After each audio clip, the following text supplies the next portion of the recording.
Thanks everyone for joining us tonight for the MarketX webinar. Today we have the honor to have my dear friend and also, fellow female, founder, Sarah Chen, joining us from Beyond the Billion. So with that, I just want Sarah maybe to give us a little background about herself. And after that, I do have a story to share about her. Go ahead. Well, I was not prepped about that story. It better be a good story. But Cathryn, thank you so much for this. Really, an honor to be here with all of you. I know there are investors tuning in, LPs that have been supportive of Cathryn and her work, and so appreciative of that because that is exactly what we need to really move forward a little bit. And we'll get into why I think this in the thesis of the work that I do. But a little bit about me, I'm Malaysian born. So I actually am a graduate of law. So I read law in King's College London, had, big dreams of becoming that corporate M&A lawyer, senior partner, at the penthouse suite over, working from the top skyscraper overlooking, whatever, and doing those big deals. And I thought that would be, my life. But after a couple of internships in year 2, realized that I was more interested in the conversations with our clients that happened to be entrepreneurs.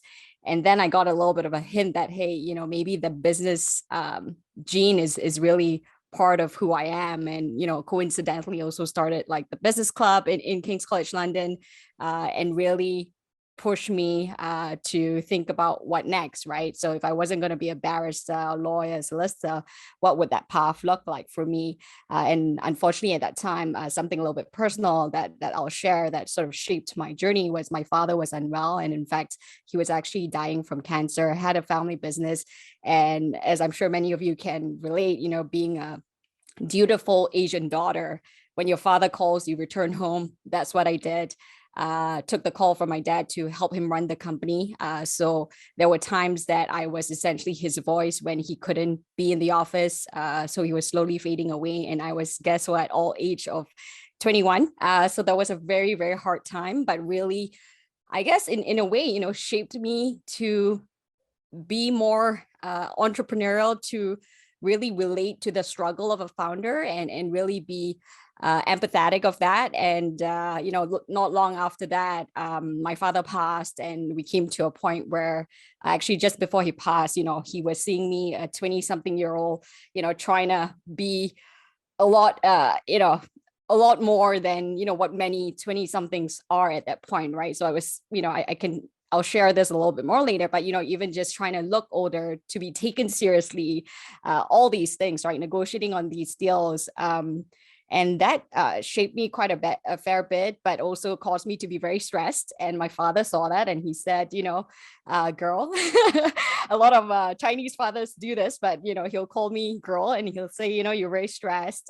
Is this what you want to do? Remember that this business is for you. You can always come back to it. With business, you can always come back to it. Maybe you should go and get some corporate experience first. And at that time, I had an offer as well from a public listed conglomerate in Asia. And I took the offer to essentially, do sort of strategy work. That was part of a graduate program that I was part of. But eventually I got, poached in some way within the group to be one of the first few hires of a new corporate venture capital unit. So we had 100 to 150 million budgeted to spin out a new unit to be investing into startups that had strategic links to our business. And that's really actually what got me started in venture capital. And suffice to say, in Malaysia, for those of you who don't know much about it, it's a Muslim majority country where there's still a lot to be desired for the rights of women in leadership. I looked around me, I was hire number 3 in this corporate venture capital unit. I in fact, set it up with managing stakeholders, things like that, and realized I didn't have any role models I could look up to. There were very, very few women and, a lot of things that I observed that I wanted to change. And along the way, activated my feminism while I had my corporate career in venture, and actually started a nonprofit called Lean in Malaysia, which still exists today, which is all about getting women in leadership. Because at that time, there were only 5% of CEOs that were women in Malaysia. and I realized it was a phenomenon. So, a group of friends got together to actually build this. But yeah, that's really how I started in venture, and also became an accidental feminist, or, I was a feminist all the while, but it was activated in this way. And today with Beyond the Billion Dollar Fund for Women, it's really the merger of two things I truly care about. That's been part of my journey, which is very personal, which is women in leadership and venture capital. Great. Well, thank you for sharing that, and really appreciate you bringing the, personal story in. On my side, I would just share that, the first time I saw Sarah was at the Forbes 30 Under 30 Summit. Somebody mistaken us to be sisters. They said, wow, you guys end up, being on the same list, same year, and you have the same last name. So you guys must be sisters. And I'm like, well, I wish I was that powerful. I can just say, hey, I'm on the list. But jokes aside, Sarah has been really truly inspirational in whatever she does. She give it over 150%. And we've been friends for the last few years and saw her work with Beyond the Billion, how she wants to empower more women leaders and women investors. So with that, Sarah, can you give us a little background on what is Beyond the Billion and what is your mission statement? Sure, happy to do that. So when I actually made the move to the United States, so that's where I'm based now. Made a personal decision to make the move for career and family, so on and so forth. I was really looking for what next, right? In my chapter, and sort of the themes of women leadership and venture capital had already been building. And when I met my co-founder Shelly Porges, who is a serial entrepreneur investor. She used to be chief marketing officer of Bank of America, and she was now on her journey of, I guess, giving back in some way. She was the president of the Cartier Women's Initiative, which is a huge competition for women. You should all look it up. Not many people actually know about it, but they spend millions of dollars every year on actually investing into women entrepreneurs, the jewelry brand Cartier. And essentially, she and I connected on the same thing, which is the fact that we were seeing a lot of female founders that were doing great things, right? That had the traction, that had the large target market, that were, if all the same sort of criterion applied to a male founder, this person would be funded and they would have scaled, right? So she shared with me, even, with Cartier, and how they were getting, 100,000 grants, but over time, she was frustrated by the fact that these women wouldn't scale into large businesses, right? And, the very fact that even till today, we've actually regressed a little bit. All women founded teams only get 2% of venture capital, right? So when you talk about gender diverse teams, that's depending on the year, this year is about 15%, which is not so good. But what that means is, the majority of all venture capital for the last umpteen years has been going to all male teams, right? You think about that. And what does that, create, right? The scarcity of women founders and the voice of women in something that I'm sure all of us as investors care so deeply about, because we see the potential of how this will shape the way we move forward as a society. And by excluding 50% of the population, we think that's not the way to go, right? It is money left by the wayside because of the potential you could be tapped into. And it's about getting the best of our talent, right? As a humanity, to be solving the world's toughest problems. We can't afford to not have that, especially with the challenges that we were faced with today. So, the $1 billion fund for women was really birthed out of me and Shelly meeting together. And there was an opportunity for us to present a project, a large scale project that would address the SDG 5, gender equality in Bali, which was alongside the World Bank meetings in Bali. And, we came together and said, let's do this. Let's talk about gender venture investment gap, because we had an opportunity to present in front of a group of investors. You think about the people who were at the World Bank meetings and, the many institutions, LPs, sovereign wealth funds and decision makers that would be there. We thought this would be a great opportunity to highlight this issue that we wanted to solve in our lifetime, right? So, there were a lot of initiatives and still are accelerators, initiatives to get more women hired through the door as associates, going to partner, things like that. And we all believe that's important. But more than anything, we wanted to make the change now. And we knew that there was an opportunity for us to speak with our connections because of the background that I told you earlier, from my venture background and Shelley's trisectoral career as well, and her connections, to speak to VCs, new and emerging, and as well established. So we have, multi-billion funds that are part of our group as well, to say, can you commit a dollar amount to be invested into women-founded companies, right? And the reason we did it in that way was because it was specific. It was a goal that we can measure, and we've done that. So I'll speak about that later on. But the key goal was, how can we, plug this gender venture investment gap, and how can we create a momentum that's large enough so that we're taken seriously, right? I think unfortunately, and Cathryn and I talk about this often, we need to mainstream gender. It is a business discussion. It is one that shouldn't be celebrated only on one day. And it's important to bring this, to the forefront. And I think with the $1 billion fund for women, it was really about a consortium effort around the world. So it was global from day one, to say that we are committed to this agenda. The target is $1 billion, and that was to be deployed in the time frame of the campaign, which at that time was 2018 to 2020. Right. So lo and behold, we didn't know what we would end up with, frankly, but we took the risk and, started dialing for dollars in some ways, speaking to investment committees, speaking to partners, GPs, to say, what will it take for you to make this commitment? Right. And really getting that message out to everyone that was necessary around the table. And happy to report that within 9 months, we had $1 billion pledged to be invested into female founders over, a period of 2 years, which, if you think about it, that 2.2% back then, that represented about half the amount that female founders were getting. So we thought, that was a noble start, and really got us excited, I think, when we realized that, hey, we were really onto something if within 9 months we got our initial target. But beyond that, we realized that the issue was not just about female founders not getting to the VC. It was really about understanding the full supply chain of capital, and also approaching the LPs to make sure fund managers like Cathryn will continue to be funded, because, again, there's systemic biases.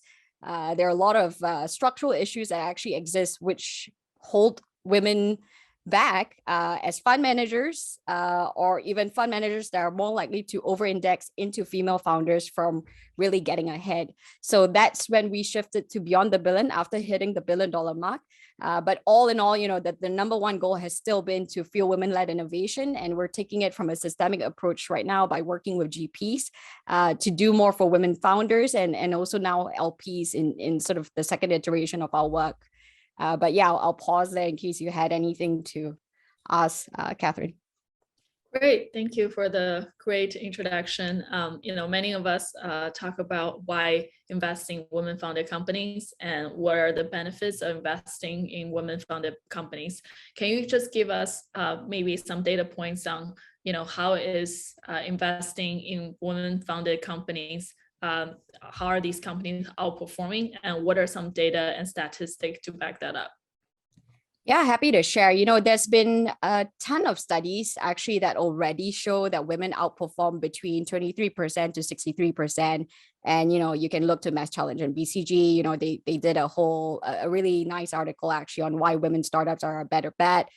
We've got First Round Capital, a venture firm that looked at, they call it their 10 years project, and looked at the data of all their portfolio companies, and what they saw was women were outperforming, right, by 63%. So when we're talking about valuations here, and from the point of investment, so there's actually, I'm often asked about the data and the statistics, and I used to, when I was early in this journey, I think sort of shoot them off my hip very quickly to be able to justify this. But I think, Cathryn, if I may, I think we're at this stage where, I think everyone knows that this is an important issue, and that diversity is important, right? Diversity drives returns has always been our angle. That if you think about it, sometimes people ask, and in fact, I think Brandon asked me when we were preparing for this, why do you think women founders outperform, right?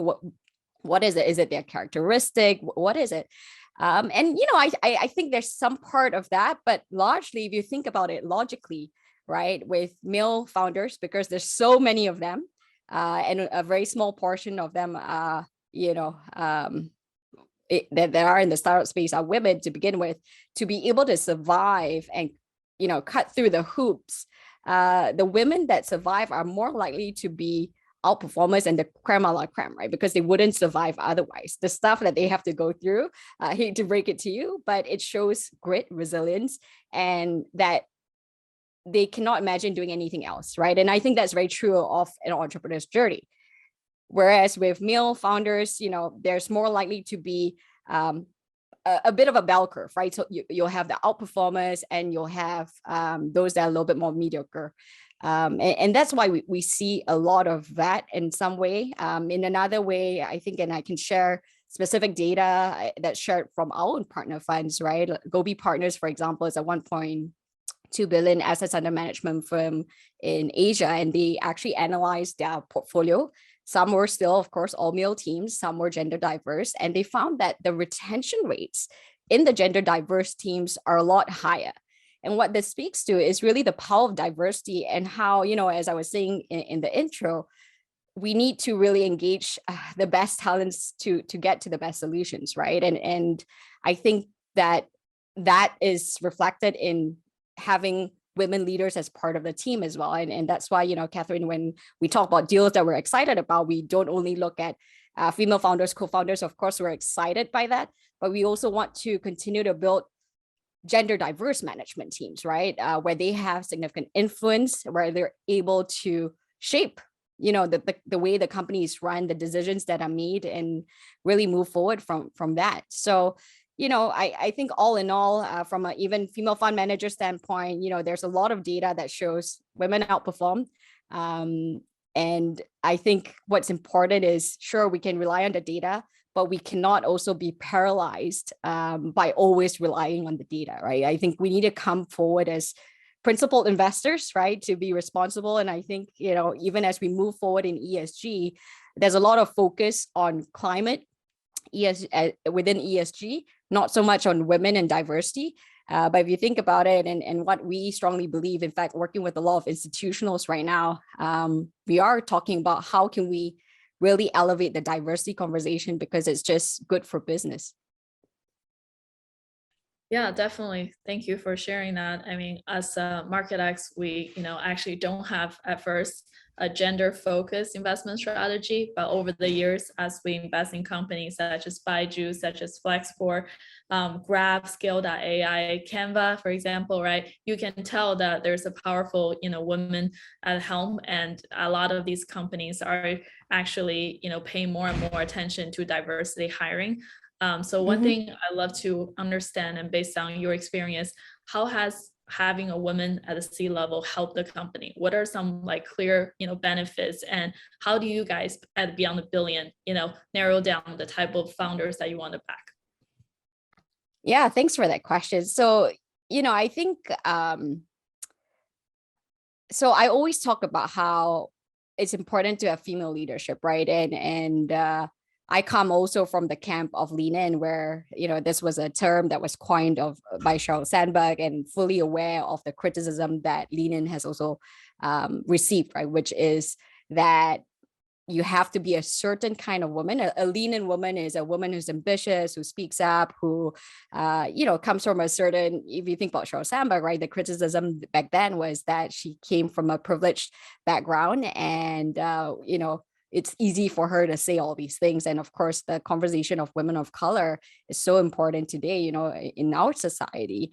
And, the reason I bring this up is because I think if we need to be careful in how we talk about this, because we can't also pigeonhole all women leaders to be this way, right? And I come from the perspective, and I think Beyond the Billion as a wider consortium comes from the perspective that we all do better with diverse leadership. And this starts, of course, we're fighting now. We're advocating, and we're actually putting dollars behind it now for female founders, because of the dearth and just the scarcity of this talent at this point time, but it is diversity of thoughts, right? How do you approach the issue, background, ethnicity, social class, so on and so forth, and all of that is important.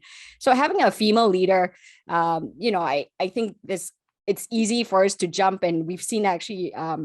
I'm also a young global leader of World Economic Forum, and they did an analysis of female leadership in a time of crisis, right? So with Prime Minister Jacinda Ardern, looking at the different leaders, and they talked about the more nurturing and empathetic leader, and how that's important. And I agree, a lot of women by nature, by the way we were brought up to be, are likely to be that way.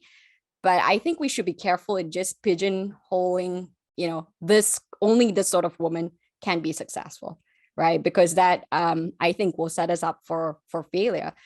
So I would say, look at the individual, look at the leader, and reward, the different characteristics that works for different stages as well. I think, Cathryn, given, your work, you've seen, especially in the growth stages, right? It might require a different kind of leader. There are a lot of cases, even our own friends, right, that started startups that have become unicorns, who've actually even said, yeah, I don't think I'm the right person for the 1 to 10. I'm the right person from 0 to 1. But what we're seeing is, I think, women have certain characteristics that can be helpful, and hopefully, we'll continue to celebrate the full diversity of what every women leader can bring in bringing out the best in others, right? In being compassionate and being nurturing, collaborative, but also sometimes when required, being harsh, right? And not being judged for it. And that's where that's where when I answer this question, it's a little bit harder for me to be super direct, because we don't want to get to a stage where we're saying women leaders are great for the C-level because they are nurturing. What if she's not? What if that's not her style of leadership? That doesn't mean she's a terrible leader. She might need somebody to help her in the people aspect and nurture those elements, but maybe she's the person to, close the deals and things like that. Does that make her worse off as a leader? So, and I think organizations are changing over time as well. What's the norm has changed, and what different generations need in their leaders has also changed, especially with COVID. So I think yet to be seen, but of course we're seeing some really great female leaders, that bring a lot of value to the table from their experience, their insight, their own perspective and differentiated network, right? And that's what, one of our LP friends, Lo Tony from Plexo Capital, actually says, with women and people of color, by nature, they have a differentiated lens and unique network, and you want to celebrate that. Great. Well, thank you for sharing all of that, and 100% agree. When it comes to how we represent our selection criteria, who are these people we want to support? I mean, a lot of sectors we invest in, whether it be upskilling, GovTech, education tech, fintech, mental health. There is a lot of actually women founders in these businesses, right? That's just my rough estimation. Now with the focus on climate sustainability and also resilience you mentioned, right? These are all the core areas that we're investing in as well at MarketX. The core mission is, how do we see hugely impactful companies making changes and making improvements on humanity, right? So where do you see yourself taking beyond the billion next? What are some of the goals that you guys have set out, and how has the last 2 years changed over, what do you see are the biggest changes? Yeah, thanks for that question. So I'm happy to report, so I talked about the campaign, right? So essentially the $1 billion fund for women, for the lack of a better word, was a capital campaign, right? To get a momentum of capital behind female founders and to actually hold these partner funds accountable. So just a note, the way we approached it, and this is, I think, material for venture, because I believe in not blaming and shaming, and I think we all need to move forward together, and that's how we succeed. But part of the deal with us was we would not declare the amount that was pledged by a single fund unless they chose to do so, right? So unless they wanted to do it for a PR opportunity and actually make a statement to the female founders that, hey, we're open for business, and we've got $50 million to invest. And I'm speaking about a specific example here, like Gobi Partners, where they had $50 million as a target goal that they pledged to us, and they blasted out and actually saw massive inflow of female founders, and the messaging, right? So this is the point that I think is important here. Your messaging, how female friendly you are, how diverse your workforce currently looks like, what's the path to leadership. All these are important questions as you continue to build diverse deal flow, and a part of the solution of how we can get more female founders funded and outperforming, and to be leading the next 1,000 unicorns, right? So, when we started, the goal was $1 billion to be deployed. And end of last year, we completed our survey to actually hold the funds accountable. So everything that, between Gobi and all the other funds, we had large growth stage funds, seed funds, about 100 partners that we were accounting for, right? And where they stood from what they pledged to us. And happy to report, Cathryn, actually, that over 61% was already deployed. So in under 2 years, it was about 638 million. So this is global across multiple funds. So within this specific cohort, there's 86 funds that invested into about 795 companies with female founders, of which 10 to date are minted as unicorns, right? So over the last couple of years, some of them were recently minted because of actually COVID opening up opportunities, for them, for their business. For example, digital businesses that actually thrived in the time of crisis. There were certain businesses led by female founders that were addressing the very needs during COVID in healthcare, things like that, and they did very well. So, all in all, I think the last year was interesting for us to note some trends. There were a couple fund managers that really struggled, frankly, and that was part of why we didn't see the full deployment. But we're continuing to support these fund managers and founders, and are positive and believe that moving forward in the near future, at least by 2023, a lot of that is going to be continued to be deployed. But most importantly, I think what we're proud of is the catalytic change that this has started, right? So it started with an idea. We challenged the funds to pledge to do this and put a specific dollar amount, and they did it, right? And for certain funds, we learned that there were more challenges than they expected. We learned that there were a couple of changes that we had to make with them. So I'll give you an example, talking about impact, the kind of work that we were doing. We worked at investment committee level. We worked within the funds to talk about what does it take for me to make this pledge, right? So let's start with top of the funnel. Are we seeing enough female founders in the beginning? Is it whittling down as we go through, from associate to partner as the deal is being evaluated? So how do we need to re-engineer here? And I'll give you an example. Golden Gate Ventures in Singapore, what they did was actually they removed the whole evaluation process between the associate and the partner. And what they did in the end was they call it a fast tracking program for female founders, where female founders would immediately be accelerated to the GPs to get due consideration, because part of the problem they were realizing was along the way, bias comes in, things like that. And this was a way to get more deal flow and actually deliver on their results. And they continue to inspire us as well. They've brought on a new female partner and many other cases like that. The global firm Endeavor, before making the pledge to us, they had to evaluate their entire global evaluation process. And they started a whole new initiative called Endeavor, which features female founders, of which many of the Endeavor group, they have a sidecar fund called Endeavor Catalyst, and they've really done really well on their rules-based strategy there, and they're raising, higher the bar higher and higher again. So, things like that, I think, have really inspired us to continue on this momentum. And what's next for us, to answer your question, is, we think we're well positioned, and we're working with MarketX as well as one of our partners. I'm really proud of that and excited for our partnership. But it's about what can we do now, with the kind of access that we get to female founders, kind of deals that we're seeing, high performing. We talk about the outperformance of deals.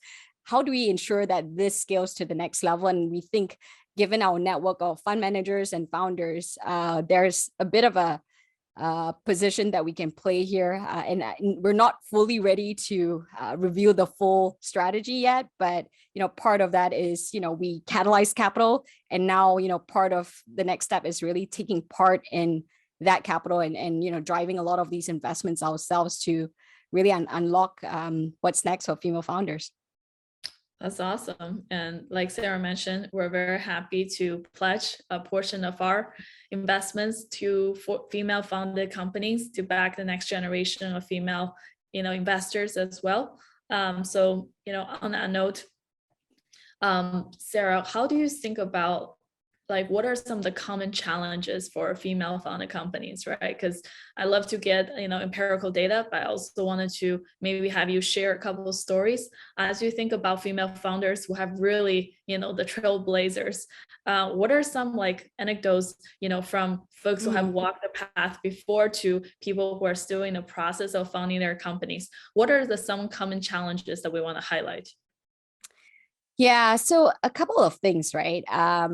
One is unconscious bias, and even women, we have it, right? What are the expectations that we put on women? One of the key challenges, there was actually a Harvard study, which, first of all, you look at, there are two studies that I'll mention here, which speaks to this point. One is where they replace the name Heidi with Howard, the same CV, and exactly the same qualifications, but when it was then asked by a group of people to evaluate this candidate and who are you most likely to want to work with as a boss, Heidi was not as welcomed because she might be difficult to work with, although it's the exact same thing. Whereas for Howard, with the exact same credentials, would be amazing, confident, and a visionary leader, right? So that's one example where women are often actually judged by past performance, not so much potential, whereas men are weighted more on potential versus performance. And we've seen this as well. So this was more about, the characteristics between gender in a sort of CV sort of setting, right? How you evaluate potential and performance. But also in the startup space, we saw another experiment. I believe it was a Harvard study as well. And Cathryn, happy to share all these links as well later on if necessary. But they looked at the questions that the startups were asked, right, during a massive competition. And it was found that the female founders were often asked questions from a point of risk, i.e., what could go wrong here, right? What's the risk with this strategy? Whereas men were often asked more potential questions, right? Which is, how big can this grow? Where does this vision take you? And of course, men are rewarded for their visionary statements and very bold projections. So in fact, I think, Cathryn, we talked about this as well. A lot of our fund managers realize this. And what they do is, in the valuation and sort of looking at the companies, they actually discount the projections of male founders and actually bump up the projections of female founders, right? So that's one part of the story, the unconscious bias that comes in.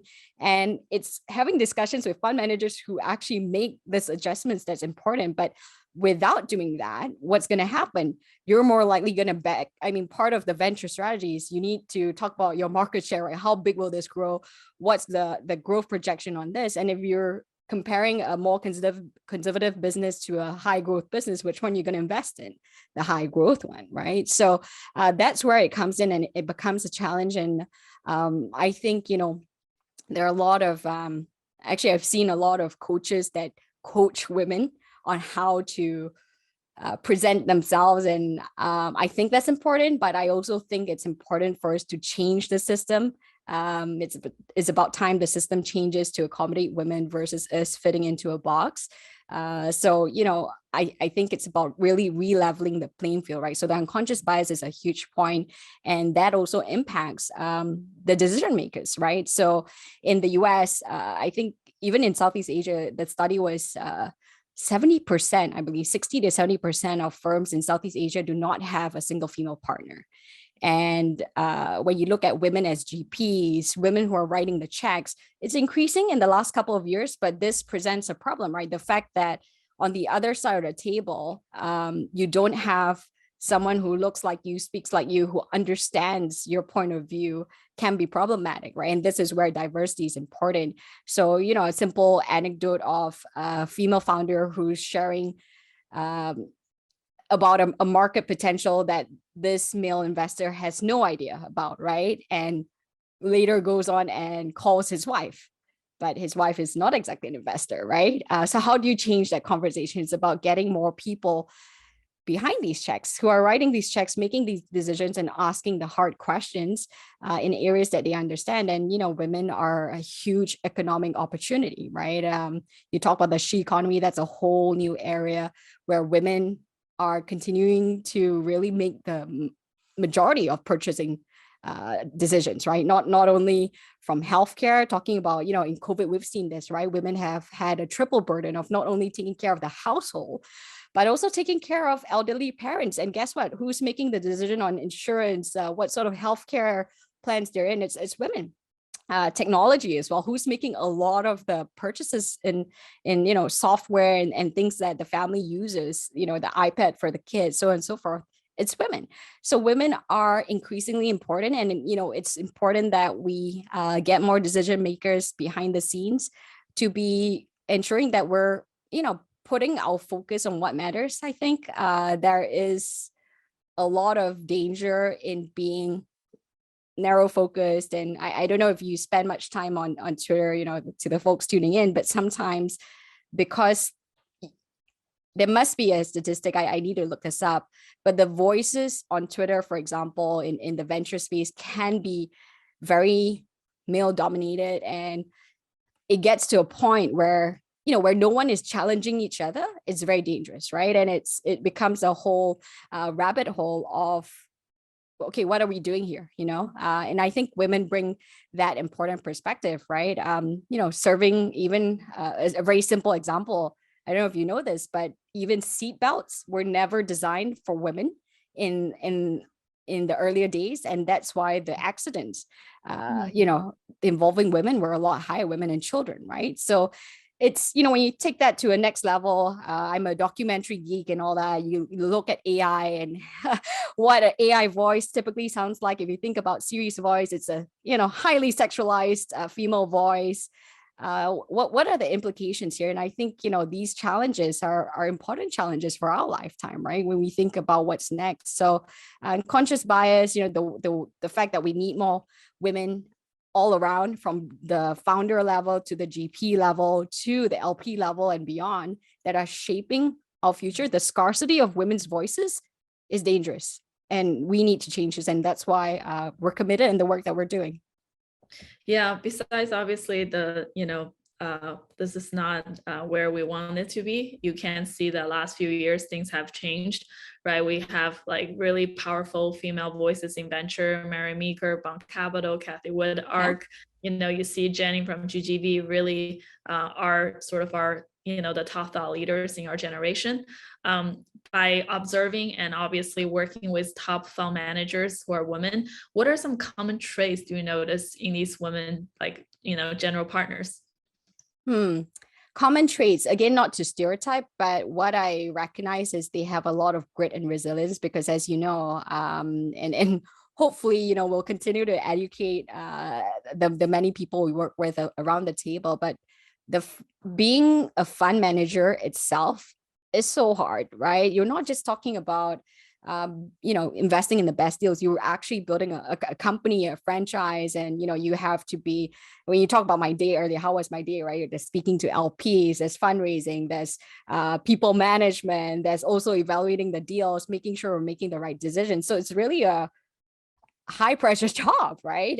And I think for many of us, including myself, we're putting our careers on the line here, right? If we make, in startup land, thankfully we can make one bet that really covers the whole portfolio, but everything we do really matters. We're not a cog in a wheel where, we're pushing papers. It's making decisions that, frankly, especially for founders at certain stages, those checks matter whether they make it or break it. And I take that very seriously, right? So, and I think a lot of female fund managers see that and see the weight of what they carry. And I'll share with you, a couple of our fund managers, one we're super proud of as well, not to be, to speak to favoritism, but one that comes to mind now is Full In Partners. Elodie Dupree, based in New York, has a growth stage fund that she spun out of Insight. And, for the longest time, she was struggling really to fundraise. And her goal was to get to a $200 million first time fund. But she did it, right? She did it. And we were with her, we were speaking with her along the way as she strategized. And along the way, while she was fundraising for this, couple hundred million funds, she actually built her own proprietary analysis and database mechanism. So sort of a scraper plus an analysis tool to analyze the future SaaS companies that will do well, right? So she's able to look at, the growth of a certain company and project, where they're going to be. And from that, come to a conclusion of systematically who the winners are going to be. And, the kind of energy that women fund managers bring to the table, I mean, I'm inspired every day. And that's why, frankly, I love the work that we do, not just for the founders that are doing inspirational work, in the, the companies that they build, but it's also the fund managers who I genuinely believe are the next generation funders that will shape what gets fueled, right? So you think about how we're connecting today. Zoom is a venture-backed technology.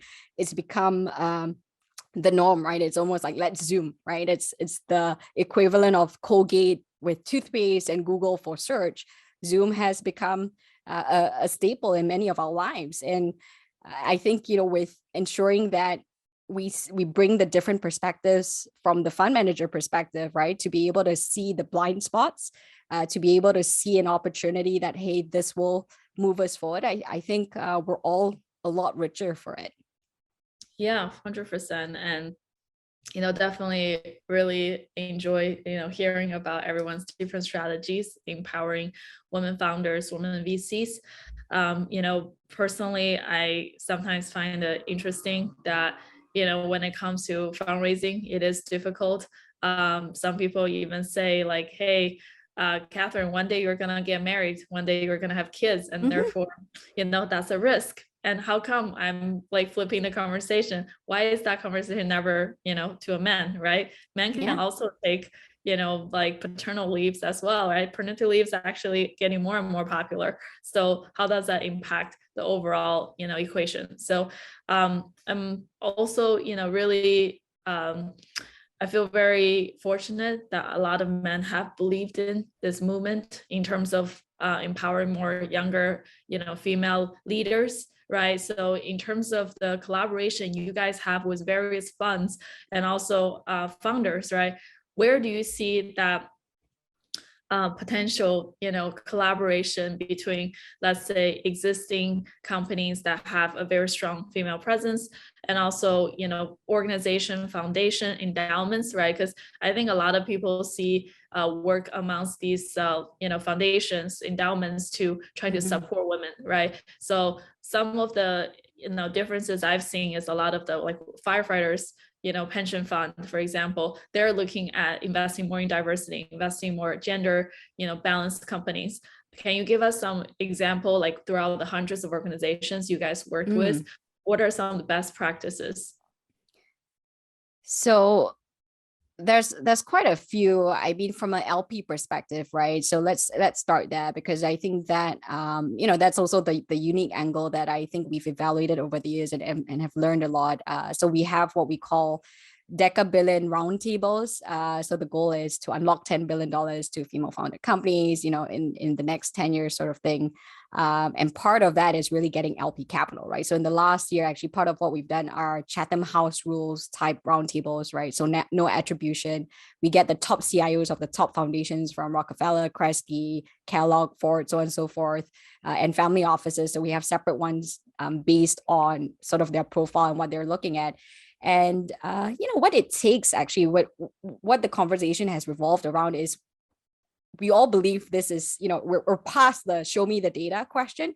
We're now at a point of what does it take, right? Because if you think about it, I'm glad you brought up sort of the pension funds and firefighters, especially in the US. It's more and more US, North America, Western countries. I think it's more and more obvious that and there's pressure on them to do so for endowments and pension funds. They have to reflect the population, right, that they're investing for. So, if you're an endowment, and we've actually had conversations with endowment CIOs where they had to change their positions, their capital allocation into more ESG focused, right? They can't be, putting in billions of dollars. And remember, in the US, the Yale endowment is a multi-billion, right? One of the top endowments. We're talking about the billions here that's unlocked, and even venture capital to begin with as an asset class is usually a very small percentage of that.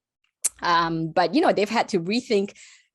You can't be giving a lot of money in this one pocket that ultimately results in a negative effect as a whole, right? So some of the best practices that we've seen is actually really having a hard, honest look on what it takes to really be, forward thinking, to meet the mandates that they have to fill, and to really evaluate their portfolio as a whole.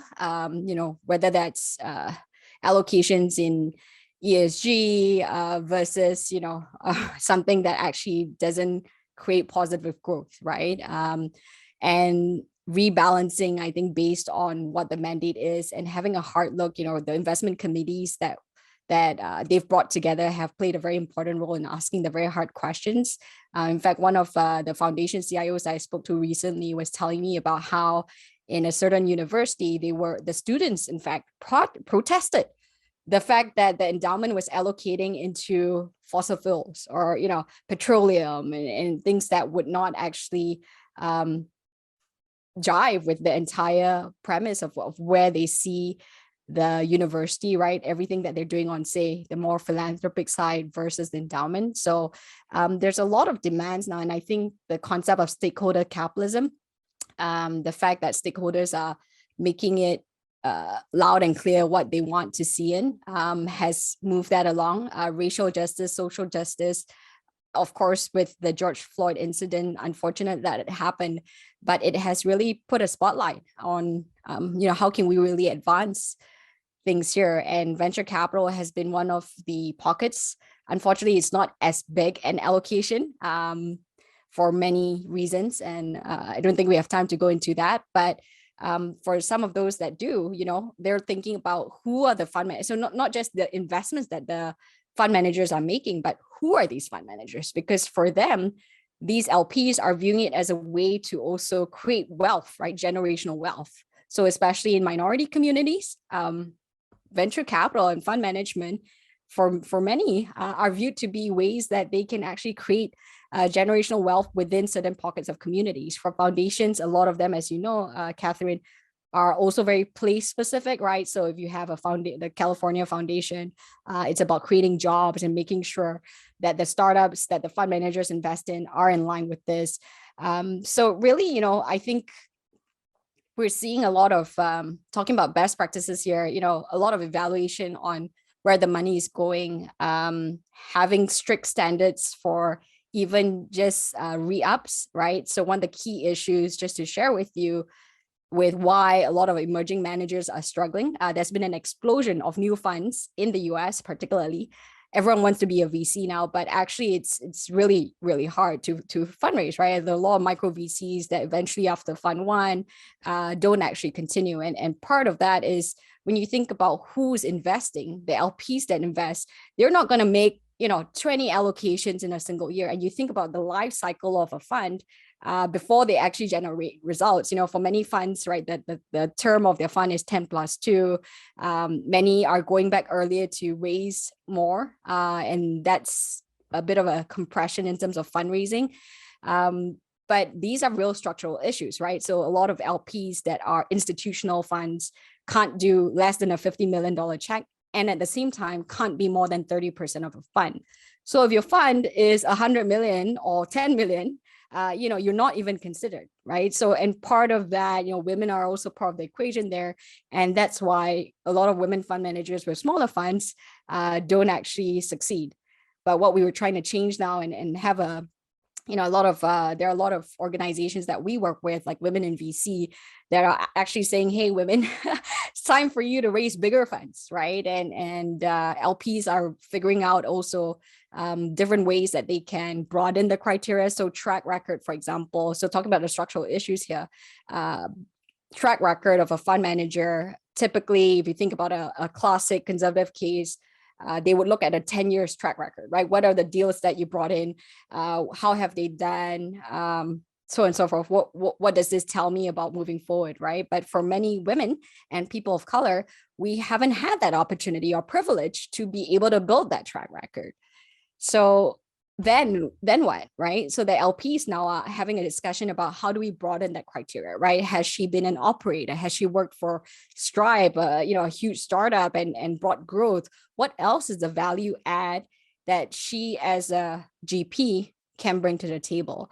So, a couple of key points there, which is, broadening the assessment criteria. I even suggested, one of my pieces that I wrote about the Rooney Rule. This has been implemented in sport and in certain investment areas as well, where the Rooney Rule is essentially making sure that all candidates brought to the table, are given an equal chance, right? And that you ensure that minority candidates are put forward as well in the consideration, and that there's no automatic re-ups. Part of the challenge, because I spoke about how venture capital is a small asset class for many LPs. What that means is I only have a few choices and I want to win.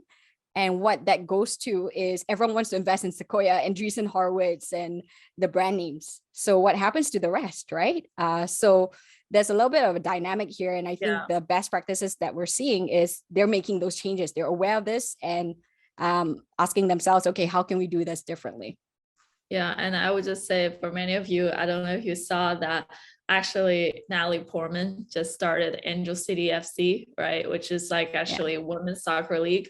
And the reason for that is she actually mentioned, for her son to actually idolize some of the players like Messi, right? Like, what about for people who wanted to actually look at leaders, who are just excelling what they do, right? Like actually not just leveling the playing field, but giving women more of a spotlight. I think that's actually like really amazing to see her do that. And, for my travels, I would say like going to places like Saudi Arabia, going to places like, countries that has a, huge Muslim population, as Malaysia, you mentioned, right? Actually, I think the local population have been changing the way they're thinking about investing women, enabling half of their workforce to actually do good, right? So I think we're coming towards the end of our webinar today, but I will just share with everyone another story I really like about Sarah. When we were thinking about partnerships and working together, sourcing deals, working on deals, I remember clearly I was like on an international trip somewhere and I just wanted to get a deal done. And Sarah and Shirley was like, wait a second, Cathryn, do you not see there's not that many women on the companies that you're investing in, like the board seat? And I was like, oh, right. Yeah. They're basically really spending the time to work with fund managers and encourage, everybody who's participating in the ecosystem to, give their fair share of contribution when it comes to women's empowerment. And, we just wanted to thank her and Beyond the Billion for bringing all the changes and always making this issue at the forefront of everyone's mind. So with that, we want to thank Sarah for joining us today. And please, keep up the good work. MarketX Ventures definitely here to support, Beyond the Billion and all the women founders, women investors out there. But yeah, last minute thoughts, please share with our audience today. Nothing other than, I'll say this. A lot of times people come to me and they say, but I don't have the power, how can I mean, this is such a big issue, I'm only like an executive in my company. I don't have this opportunity and, I'm only a small angel investor. I only do X amount of checks, right? But these days, I think there's a general democratization that's happening and your voice matters. So don't discount, the power that you hold, question the systems and structures that you yourself uphold, right? The patterns that you're allowing to happen by, just going along with the status quo. And, I'm hopeful that we don't have to go to the argument of think of your daughters, think of your sisters, but that's a powerful one, right? If you think about your children, don't you want your son and your daughter to both be successful and to both have those options? And I think, this is incumbent on all of us, and we have a huge privilege today, especially the investors, all the LPs that Cathryn, you work with, all of you that are tuning in and who've benefited from her expertise. I hope you continue to pay it forward as well into areas that perhaps you might not have thought of, because guess what, your check is also your vote for the future that you want. Well said. So thank you so much for joining us, and for everyone who's watching us on YouTube. And, we would love to have you joining us for our next week's session. We will cover some of the latest pre-IPO companies, but also look at the macro, financial markets. So stay tuned, and look forward to seeing you next week.